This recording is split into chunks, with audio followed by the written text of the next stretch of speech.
Roy Ramos stared at the blue-skinned aliens surrounding him, acutely aware of the thing between his legs that had captured their fascination. His spacecraft lay in ruins behind him, a twisted metal grave marker for his hopes of returning to Earth. The Nausicaans, as he'd learned they were called, towered over him, their ridged foreheads creased with a mixture of curiosity and suspicion as they prodded him forward. Roy stumbled, his legs weak from the crash and the planet's slightly higher gravity. "Move, human!" one of the Nausicaan guards growled, shoving him towards a looming structure that seemed to serve as their detention center. Roy's mind raced. He was stranded on an uncharted alien world, his ship beyond repair. The realization of his indefinite exile hit him like a punch to the gut. As the Nausicaan authorities led him into the building, Roy caught snippets of their conversation. Words like invasion and threat made his blood run cold. Inside, they thrust him into a sterile room. A female Nausicaan entered, her eyes gleaming with scientific interest. She introduced herself as Xenos, explaining that she'd been assigned to study him. Roy felt like a lab specimen as her gaze roamed over his body, lingering on areas where human and Nausicaan anatomy diverged. Xenos' fascination was evident as she began her examination. Her touch was clinical, but Roy couldn't help noticing a hint of something more in her eyes. Was it curiosity? Attraction? He pushed the thought aside, focusing instead on gathering information about his situation. Hours passed in a blur of questions and tests. Roy's head spun with the influx of alien terms and concepts. As exhaustion set in, he overheard a conversation that chilled him to his core. Earth had lost an interstellar war. Humanity's position in the galaxy was precarious at best. The revelation hit Roy like a sledgehammer. He might be one of the last free humans in the universe. The weight of this knowledge pressed down on him, making it hard to breathe. Before he could process this information, the Nausicaan government reached a decision. Fearing his presence could disrupt their society, they sentenced Roy to exile in a remote region of the planet. As guards prepared to transport him, Xenos approached, her eyes darting nervously. "Take this," she whispered, pressing a pack into his hands. "Survival gear. I'll find you." Roy nodded, a mixture of gratitude and wariness washing over him. He couldn't be sure of Xenos' motives, but in his position, he couldn't afford to refuse help. The journey to his exile location was a blur of alien landscapes. Roy's mind raced with plans and fears. As the transport vehicle came to a stop, he stepped out into his new home, a vast, untamed wilderness, unlike anything he'd seen on Earth. As night fell, Roy set up a makeshift camp with the gear Xenos had provided. The alien flora glowed faintly in the darkness, casting an eerie light. Strange sounds echoed from the depths of the forest, reminding Roy of how alone he truly was. He began documenting his surroundings, his explorer's instincts kicking in despite his dire situation. To his surprise, the local wildlife seemed drawn to him. Curious creatures approached his camp, sniffing the air around him. Roy realized his human pheromones must be unique in this alien ecosystem. In the distance, lights flickered. A Nausicaan settlement. Roy knew he'd have to be careful. Already, he could imagine the rumors spreading about the strange alien with unusual biological properties. As he settled in for the night, Roy's mind turned to Xenos. Would she really come? And if she did, what would it mean for his survival? And possibly the survival of humanity itself. With these thoughts swirling in his mind, Roy prepared himself for whatever the alien night might bring. As the alien night deepened, Roy tended to his small fire, the strange bioluminescent flora casting an eerie glow around his makeshift camp.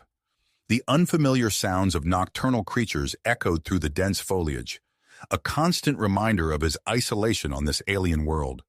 He was just about to turn in when a rustle in the undergrowth caught his attention. Heart pounding, Roy reached for the nearest makeshift weapon, a sturdy branch he'd fashioned into a crude club. But as the figure emerged from the shadows, he relaxed his grip, recognizing the familiar blue-skinned form of Xenos. "You came," Roy said, unable to keep the surprise from his voice. Xenos nodded, her eyes darting around nervously before settling on Roy. "I promised, didn't I?" She hefted a large pack off her shoulders, setting it down carefully. "I've brought more supplies, And equipment. Roy eyed the pack warily. Equipment? For research, Xenos explained, her voice dropping to a whisper. I want to study you, Roy. Your physiology, it's fascinating. Roy hesitated, weighing his options.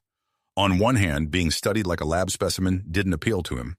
On the other, this could be his chance to learn more about Nausicaan biology and possibly find a way off this planet.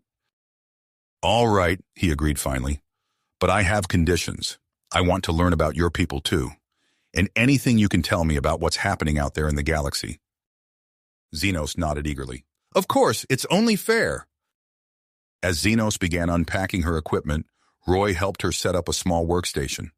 The alien devices hummed softly in the night air, their purpose a mystery to him. Xenos worked methodically, explaining each step as she went. This will measure your cellular structure, she said, running a handheld scanner over Roy's arm. And this... Oh, interesting. Roy raised an eyebrow. What's interesting? Xenos's eyes widened as she studied the readout. Your reproductive system, it's so different from ours.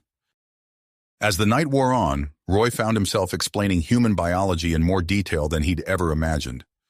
Xenos listened with rapt attention, her questions coming rapid fire. So the female carries the developing offspring inside her body? Xenos asked, her voice filled with wonder. And then, it emerges alive? Roy nodded, watching as Xenos furiously made notes on her datapad. That's right. How do Nausicaans reproduce? Xenos launched into an explanation of Nausicaan reproduction, involving external fertilization and a larval stage. As they talked, Roy found himself relaxing, the scientific exchange oddly comforting in its familiarity. Their conversation drifted to other topics. Roy shared stories of Earth, its varied landscapes, the diversity of its cultures, the triumphs and follies of human history. In return, Xenos spoke of Nausicaan society, their rigid social structures, and their limited interactions with other spacefaring races. We've always been cautious about outsiders, Xenos admitted. That's why the response to your arrival was so hostile, but not all of us feel that way. As dawn approached, Xenos reluctantly began packing up her equipment. I have to go, she said, glancing nervously at the lightening sky. But I'll be back. I'm bringing more advanced equipment next time. After Xenos left, Roy set about improving his camp with the new supplies she'd brought. He constructed a sturdier shelter, set up basic defenses, and began mapping the surrounding area. As he worked, he noticed strange markings on nearby trees, 3 parallel lines carved into the bark. Puzzled, Roy examined the markings more closely. They seemed deliberate, but their meaning eluded him. Filing the information away for later, he continued his explorations. As the day progressed, Roy noticed an increase in wildlife activity around his camp. Curious creatures, unlike anything he'd seen on Earth, seemed drawn to him. They sniffed the air, some even venturing close enough for Roy to touch before darting away. Roy was observing a particularly bold 6-legged creature when he heard a twig snap. He whirled around, coming face to face with a young Nausicaan. Her eyes were wide with surprise and curiosity. You're the human, she said, her voice filled with wonder. Roy nodded cautiously. I am, and you are. Vex, she replied, her gaze darting between Roy and the animals gathered around him. I'm a naturalist. I've been observing the strange behavior of the local fauna. They seem attracted to you. Before Roy could respond, a distant sound caught his attention. It was faint but unmistakable, voices growing closer. Vex tensed, her expression turning to one of alarm. We need to hide, she hissed, grabbing Roy's arm. Quickly! As Roy allowed Vex to pull him into the dense underbrush, his mind raced. Who was coming? Were they friend or foe? And what did this new development mean for his precarious existence on this alien world? Hidden in the foliage, Roy held his breath, waiting to see what new challenge this strange planet would throw at him next. As Roy and Vex crouched in the dense underbrush, the voices grew louder. Roy's heart raced, his muscles tensed, ready to flee at a moment's notice. Vex's grip on his arm tightened, her blue skin paling slightly with anxiety. The first rays of dawn filtered through the alien foliage, casting dappled shadows on the forest floor. Roy's eyes darted around, searching for an escape route. Suddenly, the voices stopped. An eerie silence fell over the area, broken only by the soft rustling of leaves in the morning breeze. "I think they're gone," Vex whispered after several tense minutes had passed. Roy nodded, slowly rising from their hiding spot. As he stood, he noticed Vex's gaze fixed on him, her eyes wide with a mixture of fear and fascination. "You're really him, aren't you?" she asked, her voice barely audible. "The human everyone's been talking about." Roy nodded again, wary of this new development. "I am. And you're a naturalist, you said?" Vex's anxiety seemed to melt away, replaced by scientific curiosity. She straightened up, her ridged forehead creasing with excitement. "Yes, I've been studying the local fauna. Their behavior has been, unusual lately. And now I see why." She gestured to the clearing where Roy had made his camp.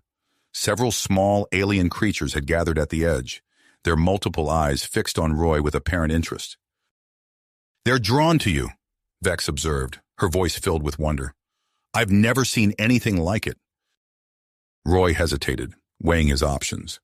This young Nausicaan could be a valuable ally, or she could alert the authorities to his location. After a moment's consideration, he decided to take a chance. "It's my pheromones," he explained, watching Vex's reaction carefully. "They're different from yours. The local wildlife seems to find them intriguing." Vex's eyes lit up with understanding. "Of course, that explains the altered behavior patterns I've been observing. The implications for interspecies biology are fascinating." As Vex excitedly began to list potential areas of study, a distant sound caught Roy's attention. It was faint but unmistakable, the low hum of a vehicle approaching. "We need to move," Roy interrupted, grabbing his makeshift pack. "Someone's coming." Vex's enthusiasm faltered, replaced by concern. "Who?" "I don't know," Roy replied, scanning the tree line, "but I'd rather not find out." As they prepared to leave, a group of Nausicaans burst into the clearing. Their leader, a tall, muscular male with a scar across his ridged forehead, fixed his gaze on Roy. "Well, well," he said, a predatory grin spreading across his face. "Look what we've found, boys, the elusive human." Roy tensed, ready to run, but the Nausicaans had already spread out, cutting off his escape routes. The leader stepped forward, his eyes gleaming with a mix of triumph and curiosity. "I'm Krev," he announced, his voice carrying a note of authority. "I lead this hunting party, and you, human, have led us on quite a chase." Roy remained silent, his mind racing to find a way out of this situation. Beside him, Vex shifted uncomfortably, clearly torn between her fascination with Roy and her loyalty to her own people. Krev's gaze shifted to Vex, his expression hardening. "And what do we have here? A collaborator?" "No," Vex exclaimed, her voice trembling slightly. "I'm a naturalist. I was studying the wildlife when I encountered the human. I was just about to alert the authorities." Krev raised an eyebrow, clearly skeptical. Before he could respond, the sound of another vehicle approaching filled the air. A sleek, official-looking transport burst into the clearing, emblazoned with the insignia of the Nausicaan Science Council. A female Nausicaan stepped out, her bearing radiating authority. Her eyes locked onto Roy, a smile of satisfaction spreading across her face. "Excellent work, Krev," she said, her voice smooth and controlled. "But I'm afraid your services are no longer required. The human is now under the jurisdiction of the Science Council." Krev's face contorted with anger. "Now wait just a minute, Dr. Lyra. My team tracked this human. We have the right to claim him as our prize." As the two Nausicaans argued, Roy's eyes darted between them, assessing his options. The hunters were distracted, but the scientists were alert, their eyes never leaving him. Escape seemed impossible. Suddenly, Krev turned to Roy, his expression calculating. "Human," he said, his voice carrying a note of challenge. "I'm offering you a choice. Join my hunting party, share your knowledge of attracting prey, and I'll ensure you're treated well. Or I hand you over to the scientists for their experiments." Dr. Lyra scoffed. "Don't be ridiculous, Krev. The human's biology could revolutionize our understanding of genetics. He belongs in a lab, not traipsing through the wilderness with your band of outcasts." As the argument intensified, Roy noticed a small gap in the circle of Nausicaans surrounding him. Without hesitation, he bolted, ducking under the arm of a startled hunter and plunging into the dense undergrowth. Shouts of alarm erupted behind him as Roy crashed through the alien foliage. His heart pounded in his ears as he ran, relying on his knowledge of the terrain to navigate the treacherous landscape. The sounds of pursuit grew fainter as Roy pushed himself to his limits, his lungs burning with exertion.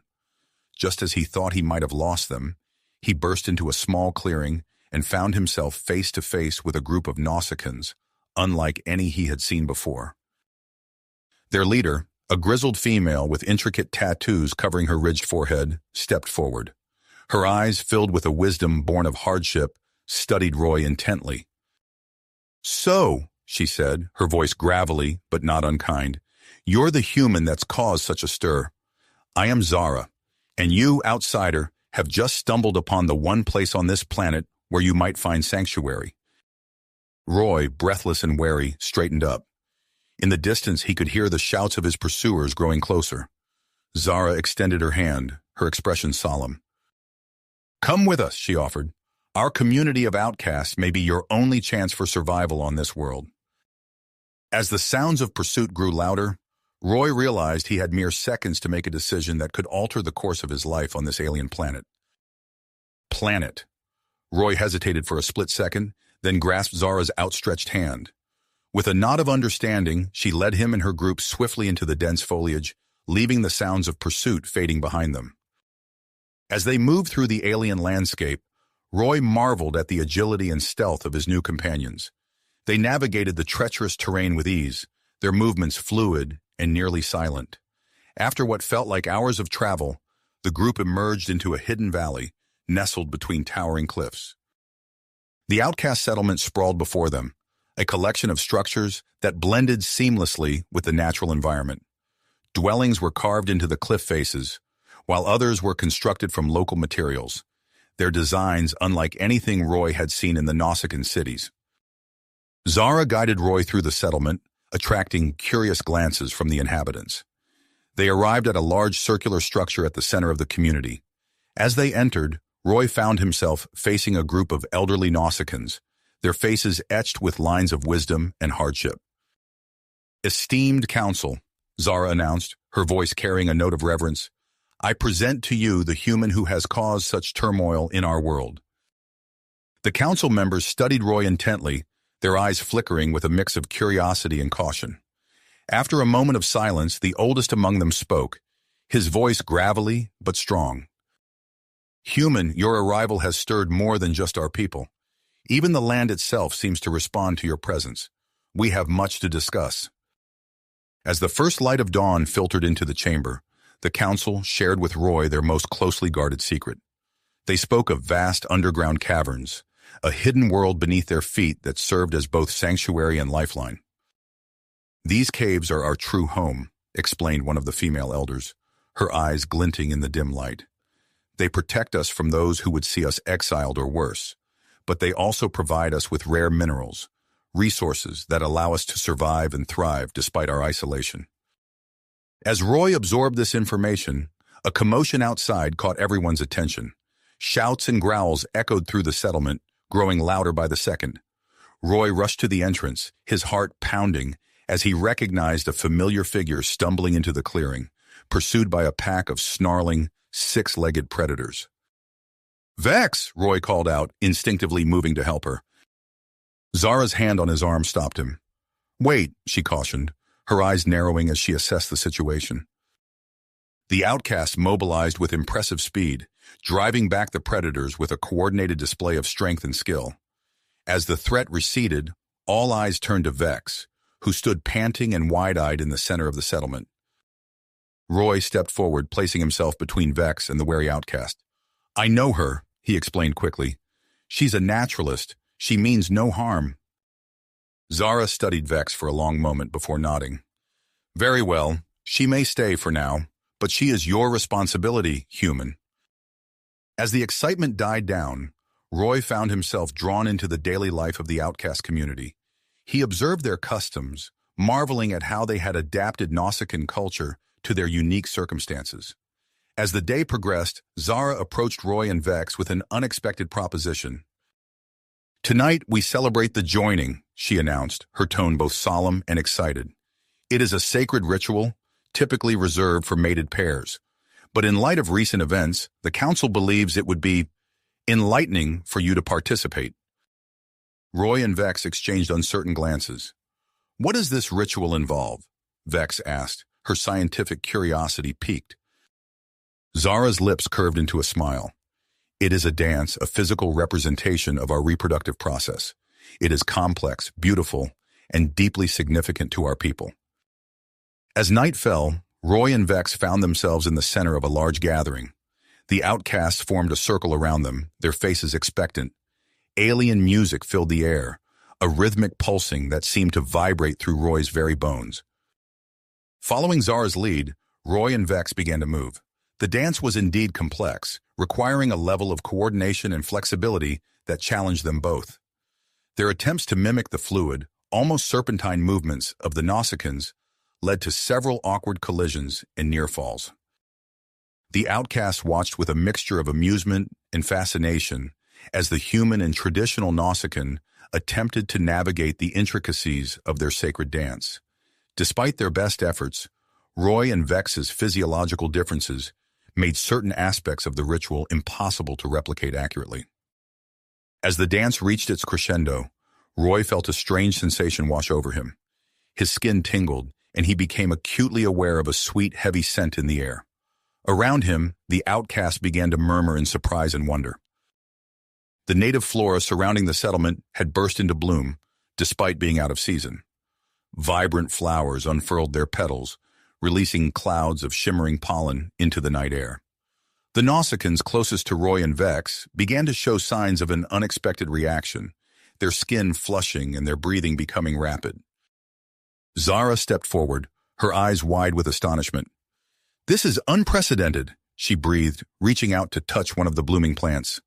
"Your presence, human, has triggered something beyond our understanding." As the chaos of the unexpected blooming subsided, Zara pulled Roy aside, her expression grave.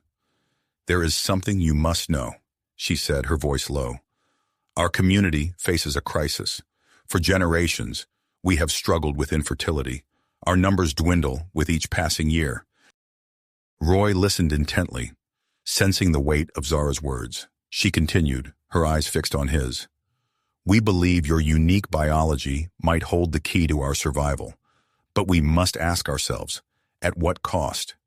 The changes you've already wrought upon our environment are significant, to further alter the delicate balance of our world." Her words trailed off, leaving Roy to grapple with the implications. He opened his mouth to respond, but before he could speak, a distant sound caught his attention. It was faint but unmistakable, the low hum of approaching vehicles. Zara's head snapped up, her body tensing. "We've been found," she hissed, her eyes darting to the cave entrance. "Quickly, we must—" Her words were cut short by a sudden commotion at the edge of the settlement. A figure burst through the undergrowth, disheveled and panting. Roy's eyes widened in recognition. "Xenos?" he called out, disbelief coloring his voice. The female Nausicaan scientist stumbled into the clearing, her eyes wild with fear and exhaustion. "Roy," she gasped, "you're in danger. They're coming. All of them. The hunters, the scientists, the military. They know you're here." As if to punctuate her warning, the night sky lit up with the harsh glare of searchlights. The low hum of vehicles grew to a roar, and shouts could be heard in the distance. The outcasts burst into frenzied activity, some rushing to defend the settlement, while others hurried to hide their most vulnerable members. Roy stood at the center of the chaos, the weight of the moment pressing down on him. The convergence of forces, the hunters, the scientists, the military, all focused on this hidden valley, and caught in the middle were the outcasts, Vex, Xenos, and himself. As the first signs of the incoming forces became visible through the trees, Roy knew that the next few moments would determine not just his fate, but potentially the future of human-Nausicaan relations. With a deep breath, he steeled himself for what was to come, knowing that every decision from this point on would carry profound consequences. The air grew thick with tension as the outcasts prepared for the impending confrontation. Roy's mind raced, searching for a solution that would protect the community that had offered him sanctuary while navigating the complex web of factions converging on their location. As the sounds of approaching forces grew louder, he realized that the time for hiding was over. Whatever happened next would reshape the future of this alien world, and his place in it. The approaching forces would reshape everything, and Roy knew he had to act fast. "This way!"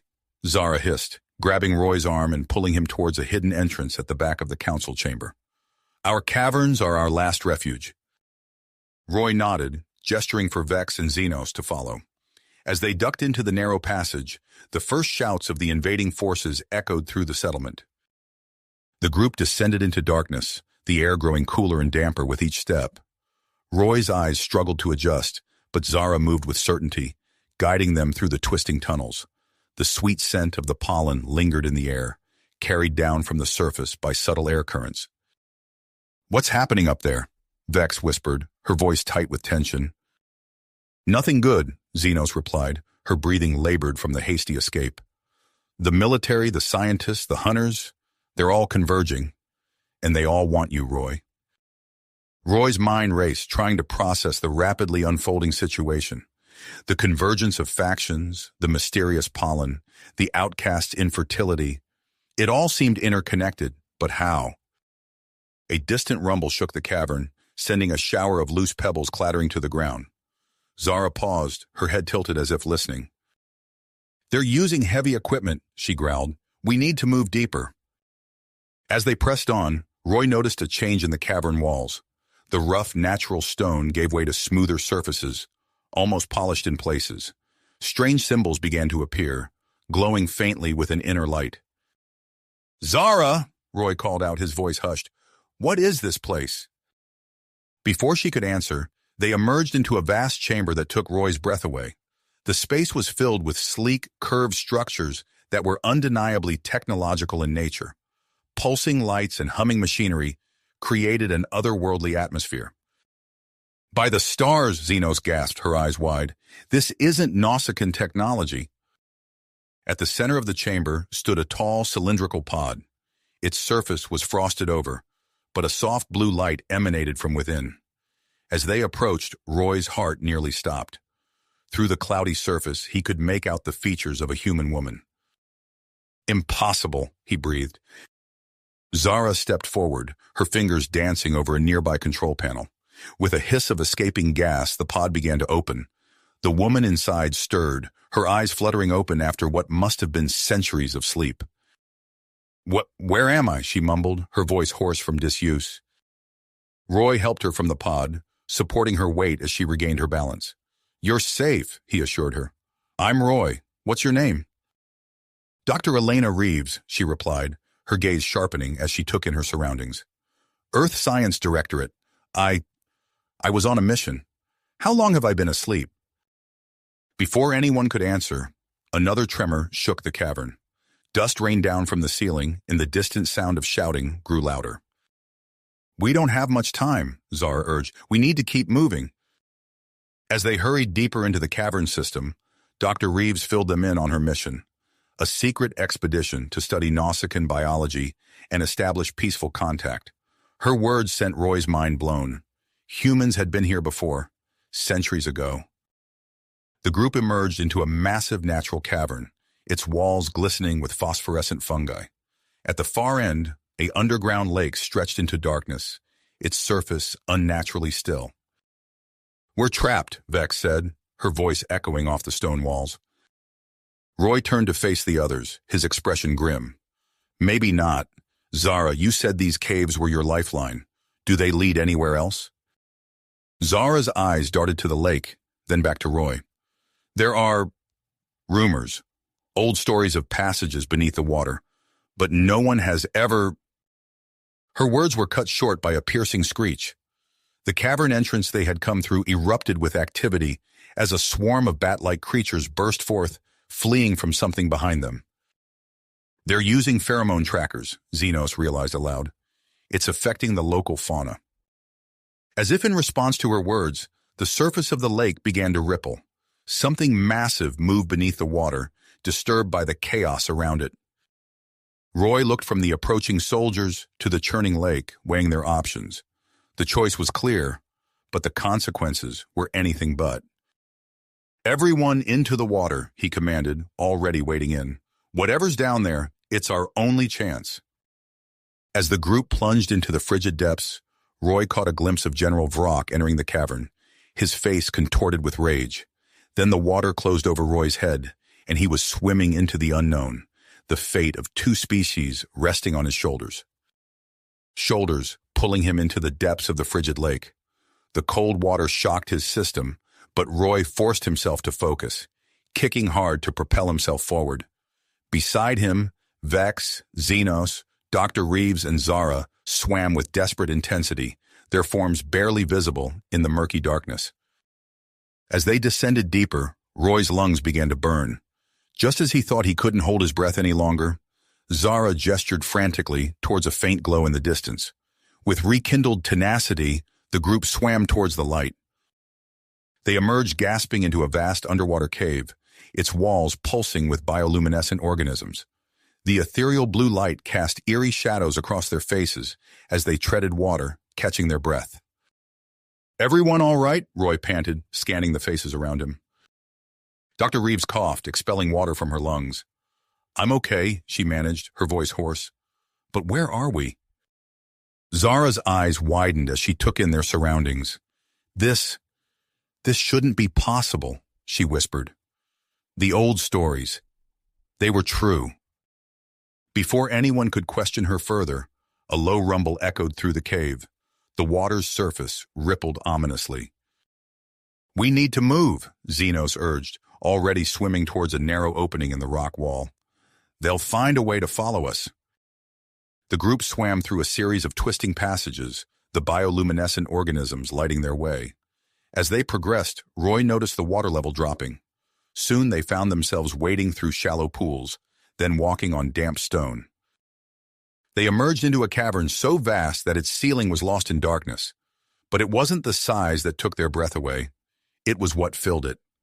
Before them stretched the ruins of an ancient city, its architecture unlike anything Roy had ever seen. Towering spires of crystalline material reached towards the unseen sky, while intricate networks of bridges and walkways connected various levels of the subterranean metropolis. "By the stars," Vex breathed, her scientific curiosity overriding her fear. "A lost Nausicaan city?" Zara nodded, her expression a mix of awe and trepidation. "The sunken capital. I always thought it was just a myth." As they cautiously made their way into the city, Roy noticed something strange. The plants growing in the cracks between the ancient structures were changing, evolving before his eyes. Flowers bloomed and withered in seconds, while vines grew at an accelerated rate, reaching towards him as if drawn by an unseen force. Dr. Reeves noticed it too. "Roy, your pheromones. They're affecting the local flora. We need to be careful. There's no telling what other effects you might have down here." They pressed on, winding their way through the deserted streets. The silence was oppressive, broken only by the occasional drip of water and the rustle of rapidly growing plants. As they turned a corner, Xenos let out a gasp. Before them stood a massive structure, its entrance sealed by an intricately designed door. Strange symbols glowed faintly on its surface, pulsing in an odd rhythm. "This architecture," Xenos mused, running her hand over the symbols. "It's far more advanced than anything in modern Nausicaan society." Dr. Reeves stepped forward, her eyes narrowing as she studied the door. "These markings, they're not just decorative, they're a code." Her fingers danced over the symbols, pressing them in a complex sequence. With a hiss of escaping air, the door slid open. Inside, they found a chamber filled with rows upon rows of cylindrical containers, each emitting a soft blue glow. Floating within each container was a mass of genetic material, perfectly preserved. "Incredible," Vex whispered, her eyes wide. "This could be the answer to our people's infertility problems." As Vex and Dr. Reeves examined the containers, Roy wandered deeper into the chamber. At its center stood a pedestal supporting a holographic projector. Curious, he reached out to touch it.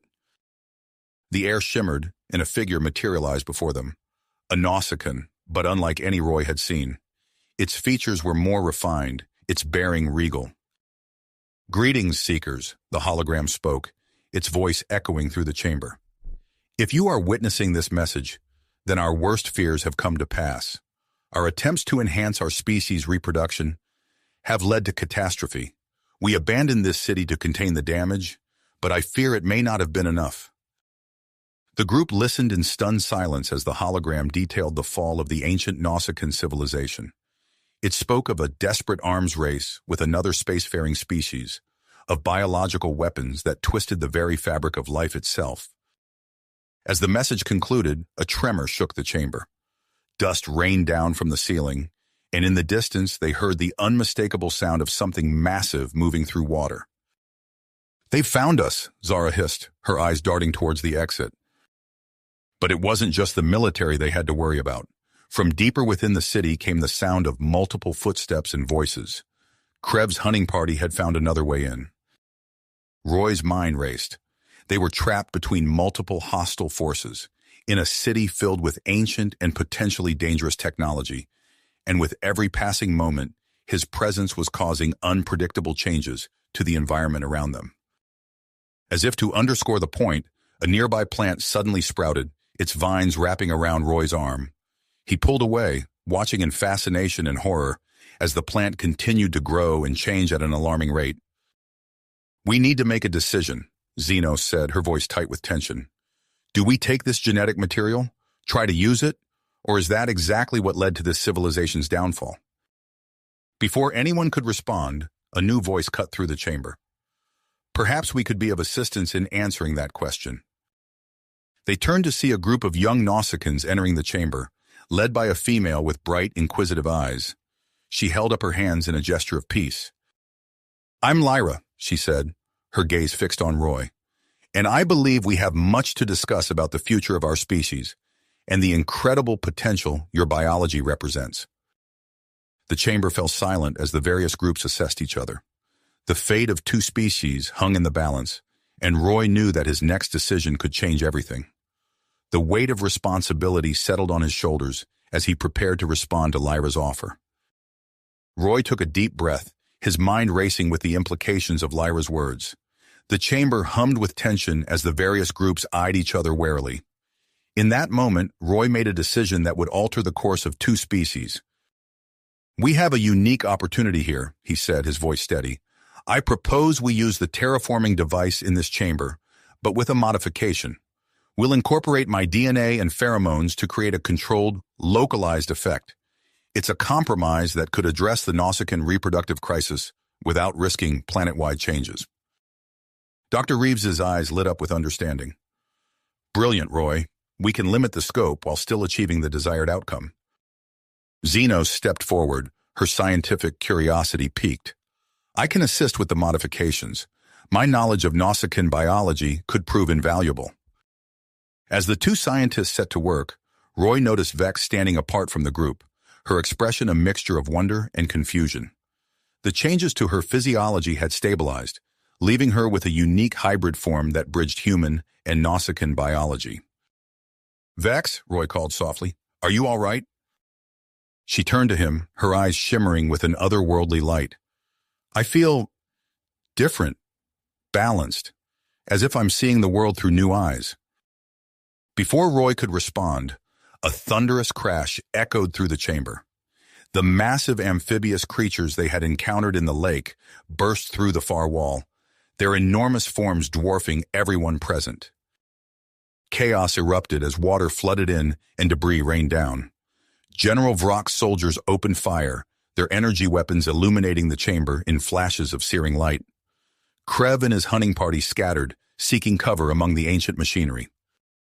"Roy, we need to act now," Dr. Reeves shouted over the din, her hands flying over the device's controls. With a silent prayer, Roy slammed his palm onto the activation panel. A pulse of energy erupted from the device, radiating outward in concentric circles. The chamber filled with a soft, pulsing light that seemed to penetrate everything it touched. The effect was immediate and profound. The plants lining the walls began to change, evolving rapidly before their eyes. Flowers bloomed and withered in seconds, their pollen taking on properties similar to Roy's pheromones. The Nausicaans present, soldiers, hunters, and scientists alike, stumbled as the energy wave washed over them. Many clutched at their abdomens, their faces contorting in a mixture of pain and confusion. Fascinating, Lyra breathed, her eyes wide as she observed the changes. Their reproductive systems are aligning more closely with human biology. The implications are staggering. Even as Lyra spoke, the giant amphibious creatures began to calm. Their aggressive postures relaxed, and their eyes, once filled with primal rage, now held an unmistakable spark of intelligence. Roy felt a pull towards the nearest creature. Acting on instinct, he approached it slowly, his hand outstretched.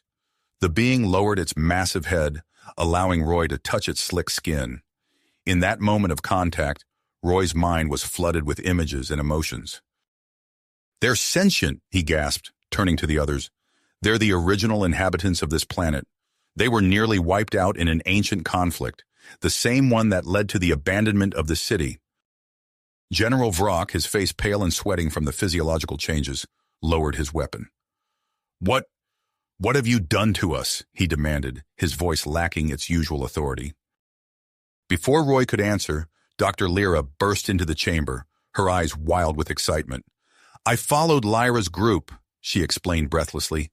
"But this is beyond anything I could have imagined. We must study these changes, optimize them for the benefit of all Nausicaans." Zara stepped forward, her gaze moving from Roy to Dr. Lyra. "My people, the outcasts, we volunteer to be your test group. If there's a chance to solve our infertility problems, we're willing to take the risk." As the various factions began to discuss the implications of what had occurred, Roy noticed a shift in the atmosphere. The hostility that had permeated the chamber was dissipating, replaced by a cautious curiosity. Krev, the leader of the hunting party, approached Roy. "I've spent my life tracking and capturing unique specimens," he said, his voice gruff but no longer threatening. "But you're something else entirely. Perhaps there's more to learn here than I first thought." As word of the events began to spread beyond the chamber, Roy could sense the ripples of change spreading outward. The Nausicaan government would soon face pressure to reevaluate its stance on human-Nausicaan relations. The possibility of a mutually beneficial coexistence was taking root. However, not all reactions were positive. From the shadows of the chamber, a group of Nausicaans watched with growing horror. Their leader, a charismatic figure named Cora, whispered fiercely to her followers. "This is an abomination," she hissed. "We cannot allow our pure Nausicaan biology to be corrupted. We must undo this human's influence regardless of the cost." As the immediate effects of the terraforming device began to stabilize, Roy found himself at the center of a transformed landscape, both physical and political. The convergence of human and Nausicaan biology had opened up new possibilities, but also presented unprecedented challenges. Roy, Vex, Xenos, and Dr. Reeves stood at the entrance of the ancient city, gazing out at the changed world before them. The air was thick with potential and uncertainty. "What now?" Vex asked, her hybrid form a living testament to the changes they had wrought. Roy took a deep breath, his mind already racing with the complexities of the path ahead. "Now," he said, "we face the world we've created and hope we can guide it towards a better future for both our species." As they prepared to step out into this new reality, Roy couldn't shake the feeling that their actions had set in motion changes that would reshape the future of humans and Nausicaans for generations to come. The real work, he realized, was just beginning. The real work, he realized, was just starting. As Roy, Vex, Xenos, and Dr. Reeves stepped out of the ancient city, they were greeted by a sight that took their breath away. The once barren Exile zone had transformed into a lush, vibrant landscape. New plant species, born from the fusion of Roy's DNA and the native flora, covered the ground in a riot of colors. The air was thick with pollen, creating a shimmering haze that caught the sunlight. "It's beautiful," Vex whispered, her hybrid form seeming to resonate with the changed environment. Roy nodded, still processing the magnitude of what they had done. And it's just the beginning. In the distance, they could see groups of Nausicaans approaching, drawn by the rumors of miraculous changes. Some looked wary, others excited, but all were clearly curious about the transformed landscape. Over the next few months, Roy found himself at the center of a whirlwind of activity. Working closely with Dr. Lyra and Lyra's team, he spent long hours in makeshift laboratories, studying the effects of the terraforming pulse on Nausicaan biology. "The changes are stable," Dr. Lyra announced one day, her eyes bright with excitement as she examined a holographic display of DNA strands. "And what's more, they're hereditary. We're looking at the birth of a new subspecies of Nausicaans." Lyra nodded, her gaze fixed on Roy. "A subspecies with increased genetic diversity and compatibility with human biology. The implications are staggering." As word spread, the outcast settlement led by Zara became a hub of scientific research. Nausicaans from various factions volunteered to undergo the transformation, eager to experience the enhanced fertility and new sensations brought on by their altered biology. Roy found himself the subject of intense curiosity, particularly regarding human mating practices. He often felt like a living exhibit, patiently answering questions and demonstrating human behaviors that once shocked the Nausicaans, but now fascinated them. Vex, embracing her unique hybrid physiology, became an invaluable bridge between humans and Nausicaans. Her ability to understand and relate to both species made her an excellent mediator in cultural misunderstandings. One evening, as they watched the sun set over the transformed landscape, Vex turned to Roy with a smile. "You know, when I first saw your thing between your legs, I never imagined it would lead to all this." Roy chuckled, wrapping an arm around her. "Life has a way of surprising us, doesn't it?" As the years passed, the planet transformed from a place of exile into a thriving center of interspecies cooperation and scientific advancement. The Nausicaan government, recognizing the potential benefits, officially welcomed human scientists and diplomats. Roy's status shifted dramatically, from exile to honored guest. However, not everyone embraced the changes. Korra's traditionalist movement gained traction among those who feared losing their Nausicaan identity. They launched protests and attempted to sabotage research facilities, forcing Roy and his allies to navigate a complex political landscape. During a tense meeting with Korra and her followers, Roy attempted to address their concerns. "We're not trying to erase Nausicaan culture," he explained, his voice calm but firm. "We're offering a chance for it to evolve, to become stronger through diversity." Korra's eyes narrowed. "And who are you to decide the future of our species?" "It's not just my decision," Roy countered. "It's a choice being made by countless Nausicaans who see the benefits of this change." The integration of the giant amphibious creatures, now known as the Ox, added another layer of complexity to the evolving society. Roy worked closely with them, helping to translate their ancient knowledge for the benefit of both humans and Nausicaans. An Ox elder, its massive form dwarfing Roy, shared insights into the planet's history. "Our kind and the Nausicaans were once locked in a destructive conflict," it explained, its voice a deep rumble. "Now, through your influence, we have a chance to heal those ancient wounds." Dr. Reeves, drawing on her expertise from Earth's past, worked tirelessly to establish ethical guidelines for human-Nausicaan interactions. "We have a responsibility," she often said, "to ensure that the integration of human biology into Nausicaan society doesn't repeat the mistakes of Earth's colonial past." As a new generation of hybrid Nausicaans came of age, they embodied the best traits of both species.